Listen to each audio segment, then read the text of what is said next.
Literally less than a day after release, Poppy Playtime Chapter 3 has already been beaten in under 15 minutes, and it's relatively easy to do. This run skips Nightmare Huggy, the incredibly creepy teacher, and pretty much everything else in the game. Let's check it out.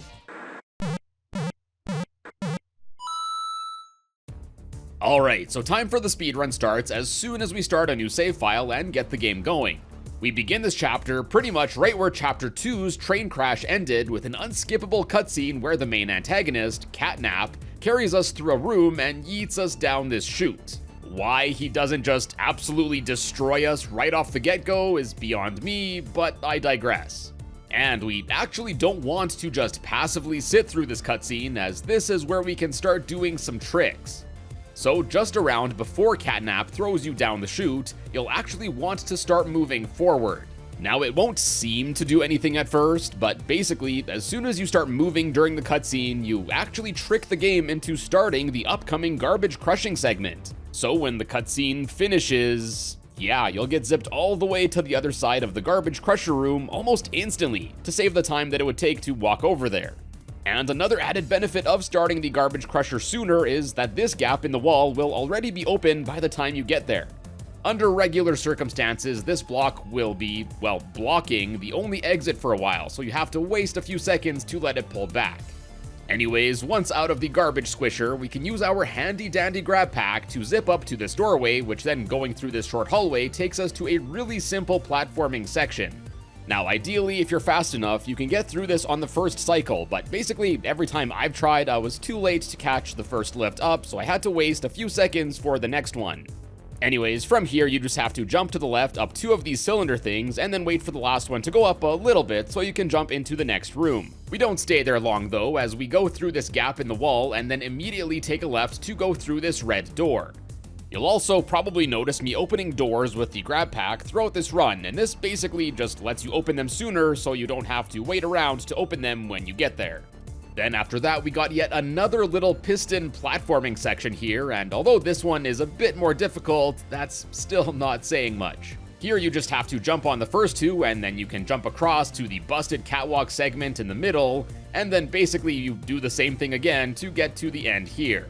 We then look right to see Catnap slowly climb away, and in the meantime, we can use our grab pack to grab the handle on this platform to pull it on over to us, and then we can jump on and ride it across the large gap here to make it to the mandatory indie horror game vent crawl segment.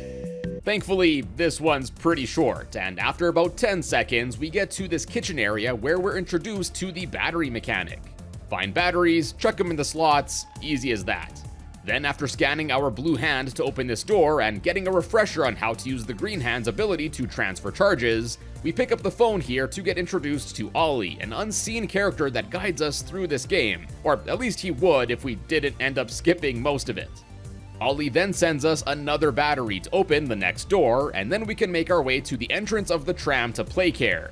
But to get up there, first we have to go through the security door on the left and then get to this utility room here to do our first and only power puzzle like this of the run. We just need to rotate the node thing counterclockwise 90 degrees, shoot one hand at the starting node, and then our other hand at the hand sign, and bada bing bada boom, that's that. We now have access to go up the stairs here, and after pulling the levers on both sides of the room, we can open the doors to Elliot's Express that takes us to Playcare.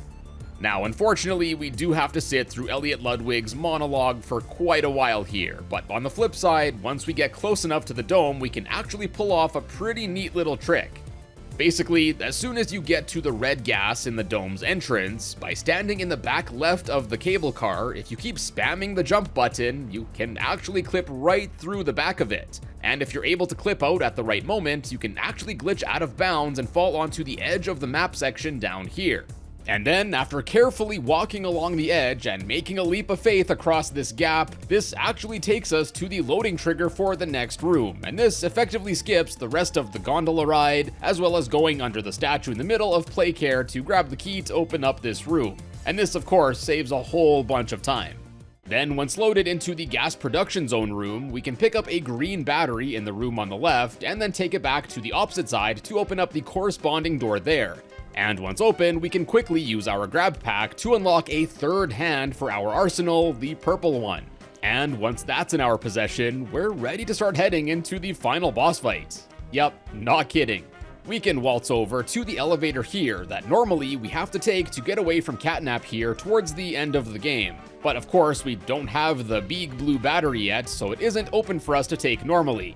So instead, we grab onto one of these barrels, bring it on closer to the elevator, and then we have to grab it with both grab pack hands on top, put our back against the wall, and then by pulling up the barrel and trying to always face away from the wall, we can, well, yeah, as you can see, essentially make our own elevator with this barrel. Forget Poppy and Kissy Missy, this barrel is the true MVP of this game. Anyways, once we get high enough on our barrel elevator, we can jump across onto this platform and then basically do the same thing again with the walls out of bounds here to get even higher up. This area is much tougher to get this trick down though, as unlike before where we basically had 3 walls keeping us in, here if the barrel starts to get a bit wild, it can lead you away from the wall here, which we definitely don't want. But if all goes well, we can make it onto this little ledge and get behind this door, and touching it here will trip the loading trigger to get to the next room. And yeah, just like that, we skipped Home Sweet Home, the school, playhouse, basically everything. Then once in the final boss area, we can quickly get the fight going by tossing some of these batteries into a few of the slots in the room to start powering on these steam guards that we can use to keep the catnaps at bay. Once the fight begins, we have to defend our life for over 3 minutes by constantly looking around to see which hallway a phantom catnap is approaching from, and then react accordingly by either opening up this door or switching to the purple hand to jump up here and charge up the corresponding node with the green hand. Yeah, this is basically the only reason we even needed to grab the purple hand earlier. Unfortunately, there's nothing we can really do to skip or speed up the boss fight here, so we just have to focus on not getting bamboozled and adding in more batteries when needed to the computer. The timer does stop when a new battery is required, so to save time on the run, you have to replace these pretty much as soon as you're able to. Oh, also, if you do die here, the run is definitely dead, as due to us skipping over most of the game, we also skipped over all of the checkpoints too, and our last one was way back before entering the cable car. Back to the fight though, eventually Catnap will also start opening up the hatch in the ceiling as another added threat, but if you can micromanage that and all 4 other entrances, after 180 seconds, that feels honestly so much longer while doing this fight, the computer will fully power up and give you a supercharged node, which you can then use the green hand to grab the charge and then immediately blast Catnap with. This fries up Catnap rather nicely, but it doesn't quite unalive him. So then, similar to Chapter 2, the elusive prototype hand comes down from the hatch, and I'm pretty sure I can't show this on YouTube without getting demonetized. And that's basically it for the speedrun. After the catnap fight is done, we can take the elevator back down, make a quick left to get back into this room, and then the chapter ends with a 4.5 minute-ish ending cutscene where we learn about the Hour of Joy and what ended up happening to all of the people at the facility here. We do get some answers, but there's still a lot of pressing questions remaining for the series. Eventually, we can head on to this elevator where we start to go down as we can hear Kissy Missy facing an uncertain fate above that I'm sure we'll learn about in Chapter 4. Well, you can actually jump off the elevator before it starts heading down, so you actually unintentionally can see what's happening to her up here, and it turns out it's a whole bunch of nothing. But the speedrun finally stops as soon as the screen cuts to darkness and the credits begin to roll, so that is time for the speedrun. Now, although I was only able to get a time of just over 17 minutes, I think it's crazy that basically within a day of this chapter releasing, glitches and tricks were already found to bring the speedrun down to less than 15 minutes, with the current world record being held by none other than AJ, who you may remember from some of my past videos, with a crazy time of only 14 minutes and 16 seconds. And since it's only been a day, I'm sure new tricks will get discovered soon that may bring down the time even lower. Like already, as I'm finishing up this video, some new strats have been discovered for the intro section that can shave off a few more seconds, so I'm excited to see where speedrunning this chapter goes from here. Till then though, I'm off to start working on a Lost Bits video for this chapter to document its unused and unseen content, so stay tuned for that in the near future. Check out some of my other speedrun videos I've made, and be sure to subscribe to the channel to find your way back here in the future.